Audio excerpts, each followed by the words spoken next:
as physicians, we have several things we have to look at. One is the hard science of everything we do, okay?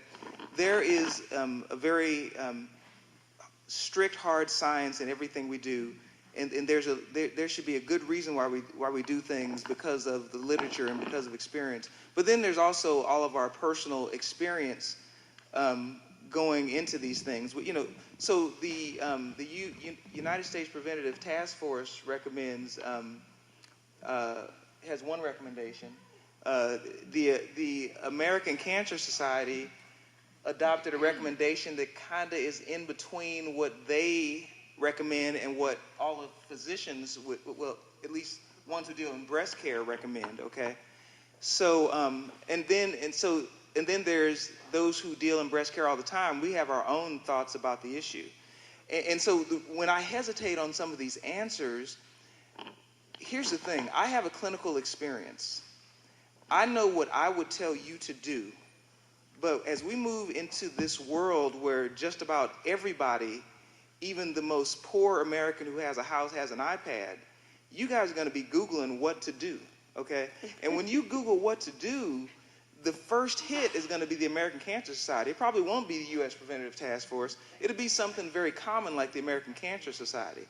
So when I give you answers, I have to make sure that they are tailored to what you're going to see out in the world, even if we don't think it's true. So we may not believe in what the American Cancer Society is saying, but that is, when you forget everything I've said, you're going to go say, now what did he say? Let me just Google this. And that's what's going to pop in front of you. And so I have to take that into consideration. To answer your question about what age to stop mammograms, so the American Cancer Society says do them up until you have about 10 years of life left. So, I mean, I don't know. I mean, here's the thing. I mean, are you gonna? Feel lucky. Right. I mean, I don't know how to answer that. So if, I mean, I'm not gonna tell my 72-year-old mother to stop getting mammograms because I want her to live to be 100. So to me, mom at 90, maybe quit getting mammograms. But then when she's 90, maybe I want her to be 110, My sister was 83 years old. She went to the doctor for her annual physical, and he said, "How long has it been since you had a mammogram?" She said, "I don't really remember." They took one, and they found cancer. But it was a small one, just starting. She didn't need radiation or chemo. Praise the Lord. So I guess the answer to the question would be mammograms forever.